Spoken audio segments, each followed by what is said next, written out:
सुनाओ। नारायण नारायण। कल की कहानी से हमें शिक्षा मिलती है, कल स्वामी विवेकानंद जी की कहानी से हमें शिक्षा मिलती है कि ऐसा भाव रखना कि सबकी सेवा करो और बदले में कुछ मत चाहो। ऐसा भाव रखते हुए यदि हम मानव सेवा करते हैं तो वो भगवान की पूजा भी हो जाती है और भगवान की सेवा भी हो जाती है। और कल की सत्संग का सार, भक्ति की शुरुआत अहम और ममता के रहते हुए भी हो सकती है। भक्त की अहमता और ममता भगवान दूर करते हैं और ज्ञानी को स्वयं करनी होती है। जिन्हें किसी प्रकार का अभिमान नहीं है, चाहना नहीं है, उसका ध्यान भगवान माँ की तरह रखते हैं। वास्तव में ये ममता चाहना इनकी कोई सत्ता नहीं है। विवेक विचार से भी इनका नाश हो सकता है, पर इसमें साधक इनका जिम्मेदार होता है। भगवान कहते हैं कि तू मेरी शरण आ जा, मैं तेरे सारे विकार माफ कर दूंगा। ममता, कामना, अहंकार रहते हुए ज्ञान योग की सिद्धि नहीं होती। भगवान के भरोसे जो बैठे हैं वो अपनी भी शक्ति लगाए कि प्रभु मैं ये शरीर, संसार, धन संपत्ति आपके चरणों में अर्पण करता हूँ। इसके बाद साधक को कुछ भी अपने में अपना नहीं रहेगा। भगवान के साथ बेईमानी नहीं करनी।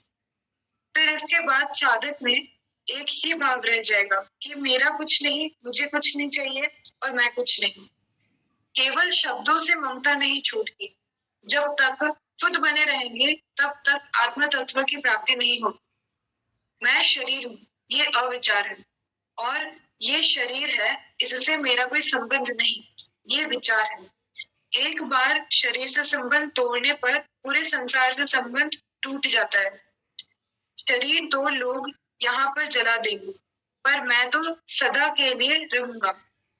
इससे ये सिद्ध होता है कि शरीर से अलग हमारी सत्ता है।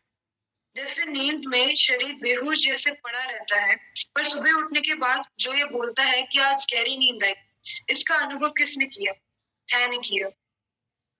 जिस मन पर ममता का पत्थर पड़ा रहता है वो कभी विचार रहित नहीं हो सकता।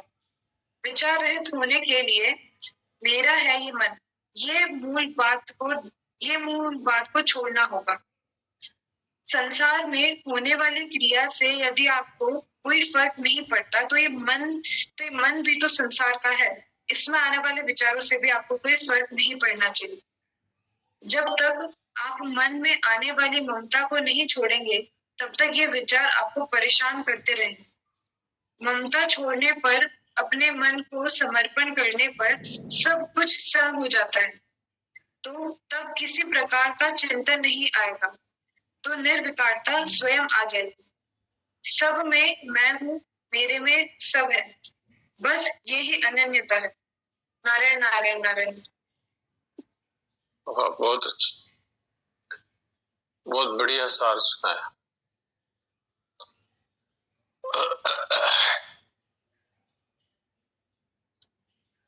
अब आज कहानी कौन सुनाएंगे?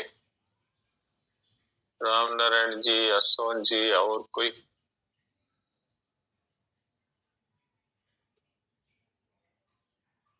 राम नारायण जी है कि नहीं?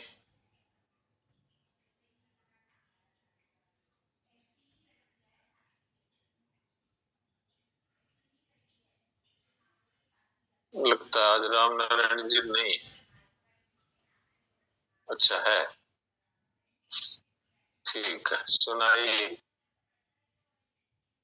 राम नारायण जी, सुनाइए। प्रणाम जी सर।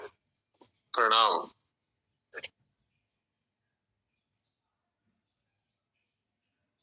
कहानी का हेडिंग है महात्मा टॉलस्टॉय की सरलता।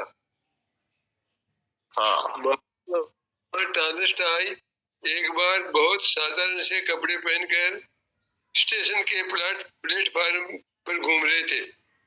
एक स्त्री ने उन्हें कुली समझा और बुलाकर कहा, ये पत्र लेकर के सामने से होटल से मेरे पति को दियो, मैं तुमको 2 रूबल दूंगी।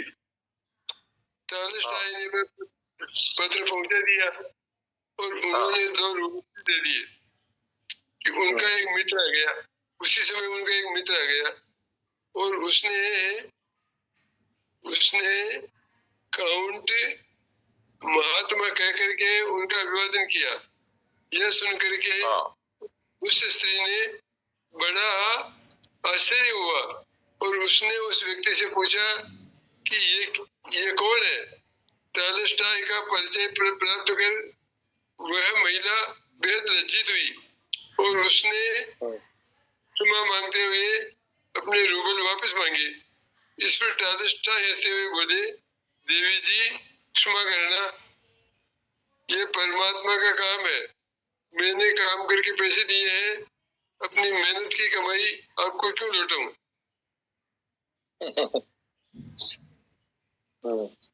वाह, ये बात है।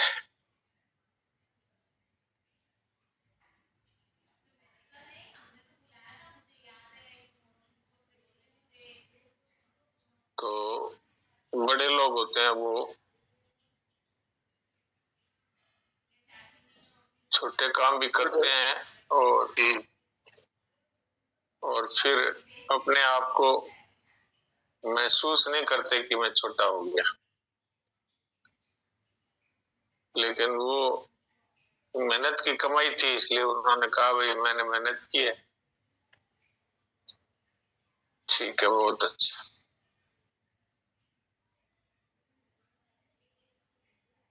तो किसी का कोई प्रश्न है तो प्रश्न कर सकते हैं।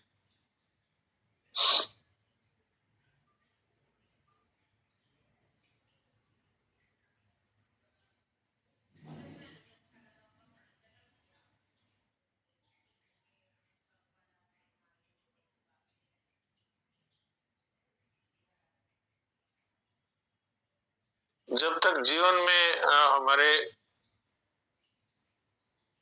धन का, मान का, सांसारिक पद का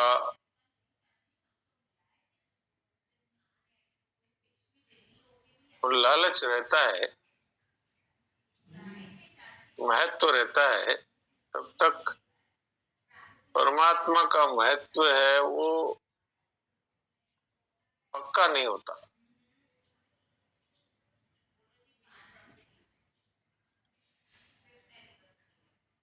अब जैसे सांसारिक वस्तुओं की प्राप्ति के लिए हम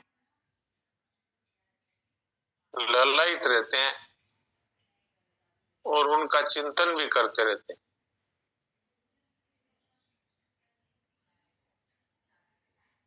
ऐसे परमात्मा के लिए अगर ललायित रहे तो उनका चिंतन स्वतः ही होगा।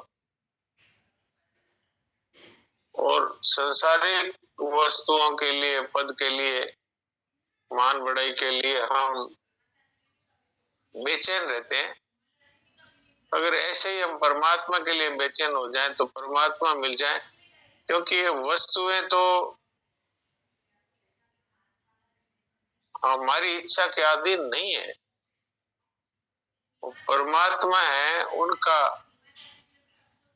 ये प्रण है कि जो मुझे चाहता है मैं उसके अधीन हो जाता हूँ। तो जो मिलने वाले परमात्मा उनके लिए हम व्याकुल नहीं होते, और जो हमारे हाथ में नहीं है ऐसे सांसारिक वस्तु, व्यक्ति, परिस्थिति, पद, मान बढ़ाई के लिए हम लालायित रहते हैं, व्याकुल भी होते हैं। ये हमारे हाथ में नहीं है। हम चाहे इच्छा करते रहे, इतना धन मिल जाए, ये पद मिल जाए, ये मेरा काम हो जाए, करते रहे इच्छा, लेकिन ये जरूरी नहीं है कि वो हो ही जाए। लेकिन परमात्मा की अगर हम इच्छा करें तो अवश्य ही परमात्मा मिलते हैं। और संसार के प्राणी पदार्थों के लिए जितने हम व्याकुल होते हैं, उतना यदि हम परमात्मा के लिए हो जाएं तो परमात्मा अवश्य मिल जाए।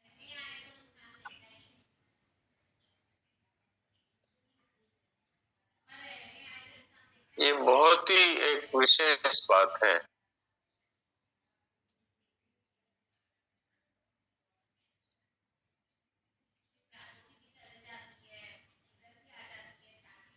ये हमारे अनुभव की बात है। कि सांसारिक वस्तुओं के लिए, व्यक्तियों के लिए हम व्याकुल हो जाते हैं, बार बार उसके लिए इंतजार करते हैं, ऐसा हो जाए, ऐसा हो जाए, ऐसा हो जाए।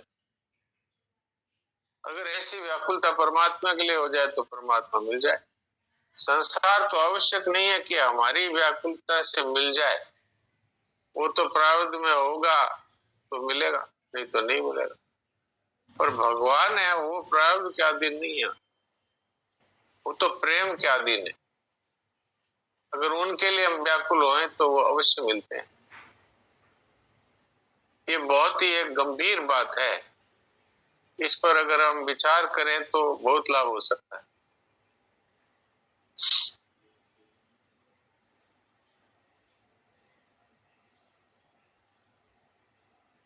और मैं देवकी जी को सुनाता हूँ, सनातन जी महाराज के अमृत वचन सुने।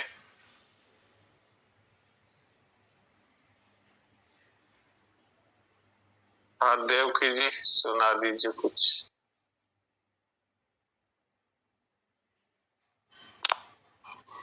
नारायण नारायण नारायण। नारायण नारायण।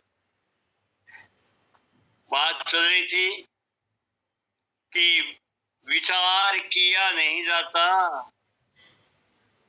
उदय होता है। उदय होता है। जो किया जाता है उसका जन्म तो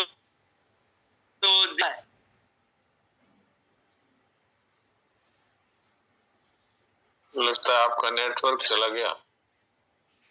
जो हाँ किया जाता है हाँ उसका जन्म तो देह अभिमान से होता है। हाँ। अपने मन को समर्पण करने पर इंद्रियां, मन, बुद्धि आदि सभी सम हो जाते हैं, अर्थात स्वाभाविक निर्विकल्पता आ जाती है जी।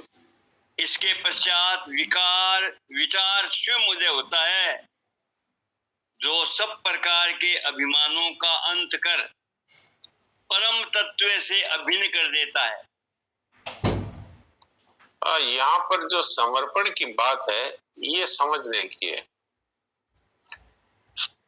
अगर हम समर्पण कर देते हैं अर्थात परमात्मा को सब कुछ मन से सौंप देते हैं, धन है तो, परिवार है तो, शरीर है तो, कोई ये नहीं कहते हैं कि भाई धन को सड़क पे फेंक दो, परिवार को छोड़ के जंगल में भाग जाओ, शरीर को नष्ट कर दो, ये नहीं कह रहे जी। इसको जो हमने अपना मान रखा है, ये जो हमारी भूल है, इस भूल को छोड़ देना है। भाई ये परमात्मा का है, उनको मैंने समर्पित कर दिया। ये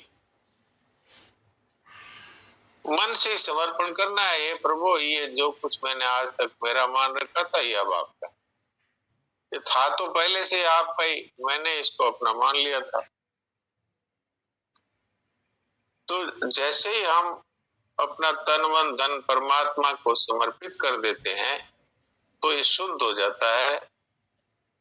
तो मन भी परमात्मा को समर्पित कर दिया तो मन शुद्ध हो जाता है। अब उसमें जो विकल्प आते थे, तरह तरह के विचार आते थे, वो समाप्त हो जाते हैं और मन निर्विकल्प हो जाता है। अर्थात हमारे जीवन में चिंतन रहित अवस्था आती है। इसी को ध्यान कहते हैं, इसी को मेडिटेशन कहते हैं, इसी को समाधि कहते हैं। पर हम लोग आंख बंद करके बैठ जाते हैं और तरह तरह के विचार चलते रहते हैं। तो कुछ विचारों के साथ में हम विरोध करते हैं, कुछ विचारों के साथ हम बह जाते हैं।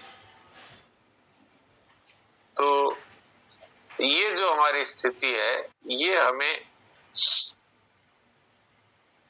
अपने स्वरूप का बोध नहीं होने देती। तो यह सनातन जी महाराज कहते हैं कि समर्पण है उसके द्वारा मन है वो शुद्ध हो जाता है और निर्विकल्प हो जाता है और अपने वास्तविक स्वरूप का अनुभव हो जाता है। तो इसमें मूल बात हुई समर्पण की। समर्पण कह दो, शरणागति कह दो, जो जिसका है उसको सौंप दो, ये कह दो। चाहे सारा संसार है ये परमात्मा का ही बनाया हुआ है, परमात्मा का ही पोषण किया हुआ है, परमात्मा ही इसकी रक्षा करते हैं। ये परमात्मा की वस्तु है, इसको अपना मान लिया, ये भूल थी, ये भूल मिटा दी, भगवान को समर्पित कर दिया, अर्थात ये आपका है, इसमें मैं अपना जो मेरापन था उसको अब मैं हटाता हूं। इतना होने मात्र से ही मन शुद्ध हो जाएगा। ये मेरापन है, यही तो अशुद्धि है। जी आगे बताइए। जो कुछ हो रहा है उसे माया मात्र समझो। हाँ, माया मात्र। सभी को अपने में और अपने को सभी में अनुभव करो, बस यही अनन्यता है। हाँ, सभी में अपने को और अपने में सभी को। वास्तव में तो पूरा संसार है, एक ही है। इसमें जितने प्राणी हैं उनके शरीर है वो सब एक है, और जितने आत्मा के जो जीवात्मा बने हुए हैं वो भी सब एक है। आप कहेंगे आत्मा और जीवात्मा में क्या फर्क है? तो आत्मा है वो तो है जैसे सूर्य, और जीवात्मा है जैसे सामने 10 घड़े रखे हैं सूर्य की तरफ मुंह करके, तो उनमें जो प्रकाश है वो 10 घड़ों में अलग अलग दिखता है। अगर वो घड़ों में ये शक्ति हो कि मैं भी कुछ हूं ऐसा मान लेता है तो वो जीव हो गया। तो वो जो जीव में आत्मा है वो जीवात्मा कहलाता है। तो हिसाब से तो आत्मा तो एक ही है। सूर्य का प्रकाश 10 घड़ों में है, 10 सूर्य थोड़ी है, एक ही सूर्य का प्रकाश है। ऐसे ही इस शरीर में आत्मा का जो प्रकाश है वो जितने भी शरीर हैं सब में एक ही प्रकाश है, लेकिन सब शरीरों के साथ मिलकर हम कहते हैं मैं भी कुछ हूं, तो इसको जीवात्मा कहते हैं। जड़ चेतन ही ग्रंथि पर गई, जद भी मृषा छूटत कठिनाई। जड़ चेतन की ये गांठ लग गई है, गांठ। यद्यपि ये झूठी है लेकिन ये कठिनाई से छूटती है। कठिनाई से क्यों छूटती है? कि हमारी मानी हुई है, अब हम इसको न माने तो छूटे। तो ये बात समझ में आ जाए तो बहुत बहुत काम की बात है। सब में मैं हूं और मेरे में सब है। यूं देखा जाए तो एक परमात्मा है, वो सब में है, और परमात्मा में ही पूरा संसार है। चाहे यूं कह दो और चाहे मैं अर्थात आत्मा, आत्मा में ही सब है और वो आत्मा ही सब में मौजूद है, ये तात्पर्य। जी।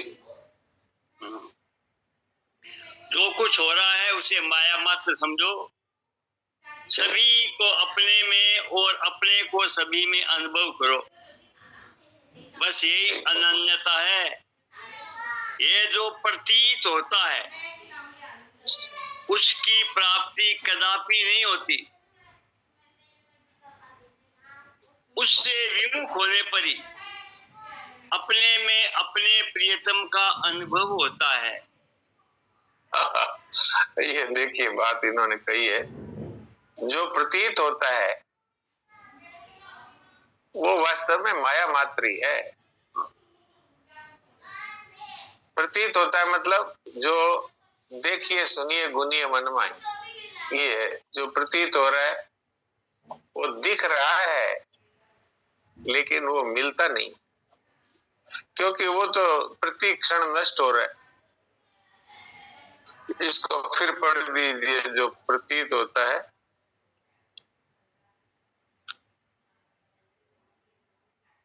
इसको एक बार फिर पढ़िए, जो प्रतीत होता है। ये जो प्रतीत होता है उसकी प्राप्ति कदापि नहीं होती। कदापि नहीं होती जी। उससे विमुख होने पर ही अपने में अपने प्रियतम का अनुभव होता है। अब उससे विमुख होना क्या है? उससे विमुख होना है मेरा कुछ नहीं, मुझे कुछ नहीं चाहिए, ये उससे विमुख होना। कोई कह सकता है संसार से विमुख कैसे हो गए? क्या संसार की तरफ पीठ कर दें?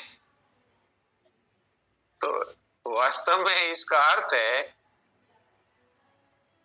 ये प्रतीत होने वाले से विमुख होने का अर्थ है मेरा कुछ नहीं है, मुझे कुछ नहीं चाहिए। अब हो गए हम इससे विमुख। तो इससे विमुख होते ही हम परमात्मा के सम्मुख हो जाते हैं। और सन्मुख हो जीव जब ही जन्म कोटि नासिक तभी। जैसे हम संसार, ये प्रतीत होने वाली जो संसारिक वस्तुएं, व्यक्ति हैं, परिस्थितियां हैं, इस प्रतीति मात्र से जब हम विमुख हो जाते हैं तो स्वतः ही परमात्मा के सम्मुख होते हैं। क्योंकि संसार और परमात्मा के बीच में हम हैं। हमारे एक तरफ संसार है, एक तरफ परमात्मा। तो इसलिए हमें प्रतीत होने वाले से विमुख होना है। उसका फल क्या होगा कि अपने ही में जो विराजमान परमात्मा है उनकी हमें अनुभूति हो जाएगी, उनका साक्षात्कार हो जाएगा, उनके दर्शन हो जाएंगे जी। यह से विमुख होना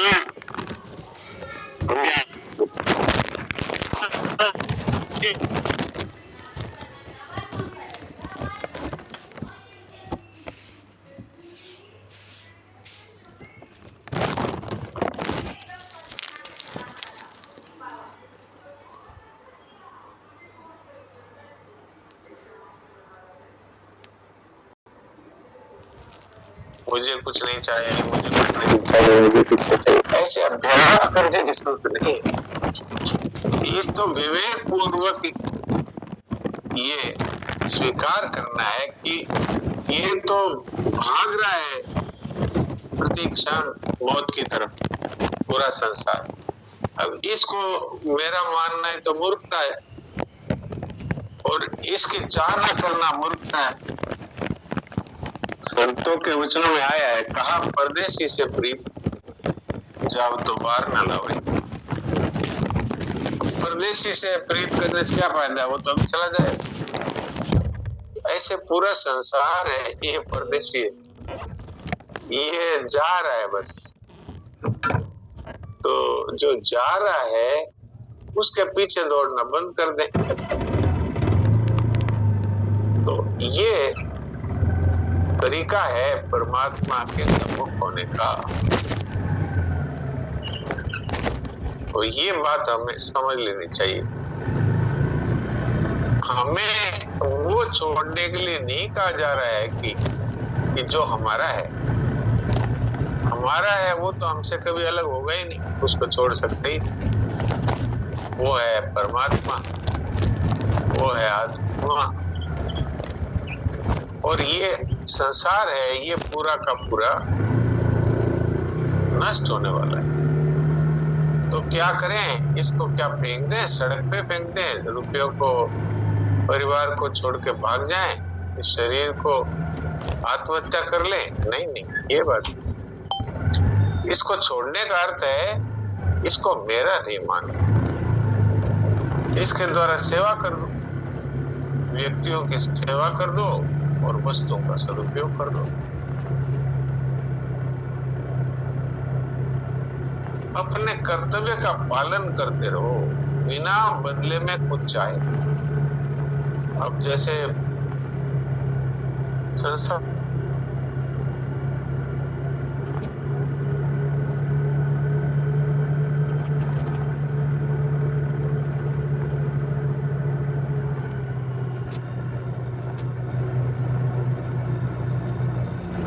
आती है। तो एक दूसरे के काम तो आते हैं, लेकिन अपने मेरी मनचाही करे। बेटा कहता है मेरी मनचाही हो, बाप कहता है मेरी मनचाही हो, पत्नी कहती है मेरी मनचाही हो, पति कहता है मेरी मनचाही हो। जबकि वास्तव में सेवा का अर्थ ये है कि नेकी कर कुएं में डाल। बस मुझे तो इनकी सेवा करनी है, बदले में कुछ नहीं चाहिए, ये है सेवा। और इसका फल है आत्म तत्व का बोध, क्योंकि सेवा का फल है त्याग। हम जो कहते हैं ना कि ममता का त्याग हमसे होता नहीं, कामना का त्याग हमसे होता नहीं, उसका कारण है कि हम सेवा नहीं करते। अगर हम सेवा करेंगे तो त्याग स्वतः आएगा। सेवा से त्याग और त्याग से प्रेम स्वतः हो। इसलिए भगवान ने गीता में पहले कर्मयोग का वर्णन किया,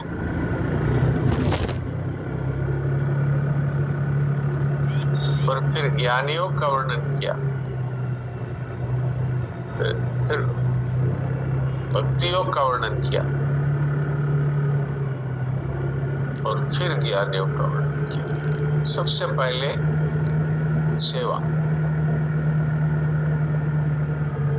तो ये अभ्यास से नहीं होगा, ये महाराज कहना चाहते हैं यहाँ पर। इसमें या तो हम सेवा करें, और या फिर विवेक विचार पूर्वक कोई जो मुझे मिला है और बिछड़ जाएगा वो मेरा नहीं हो सकता, ऐसे विचार पूर्वक इसकी ममता का त्याग कर दें। और परमात्मा मौत की तरफ उसको चाहने का क्या फायदा। इस तरह से ममता और कामना का विवेक पूर्वक त्याग कर दें तो स्वतः ही मनुष्य को अपने स्वरूप का ज्ञान हो सकता है। तो इसमें अभ्यास की आवश्यकता नहीं है, विवेक की आवश्यकता है, विचार की आवश्यकता है। और या फिर विवेक विचार से पार नहीं पड़ती हो तो सब कुछ परमात्मा को समर्पित कर दो। हे प्रभु, ये मेरा नहीं आपका है, बस। तो मनुष्य का उद्धार हो सकता है। मेरा मानता रहेगा तो उद्धार नहीं होगा। जी। मन इंद्रियां आदि में क्रियाशीलता है, चेतना नहीं है। चैतन्य तो तुम्हारा निज स्वरूप है। ये है चैतन्य। अब बताइए, हाथ में, पांव में, आंखों में, कानों में, इसमें क्या शक्ति है कि ये अपने को जान ले और दूसरे को जान ले? हाथ है, वो क्या अपने को जानता है कि दूसरे को जानता है? कान है, क्या अपने को जानता है कि दूसरे को जानता है? ये सब जड़ है, जड़ वस्तुएं। जड़ किसको कहते हैं? जो न खुद को जानता है न दूसरे को जानता है। चैतन्य किसको कहते हैं? चेतन, जो खुद को भी जानता है दूसरे को भी जानता है। तो हम खुद को भी जानते हैं और शरीर को, संसार को, सबको जानते हैं, इसलिए हम चेतन हैं। तो आज का समय पूरा हो रहा है, कुछ मिनट बाकी है, तो थोड़ी देर के लिए उसी चैतन्य अपने स्वरूप में अपनी स्थिति का अनुभव करके और चिंतन रहित होकर बैठे हैं।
नारायण नारायण नारायण।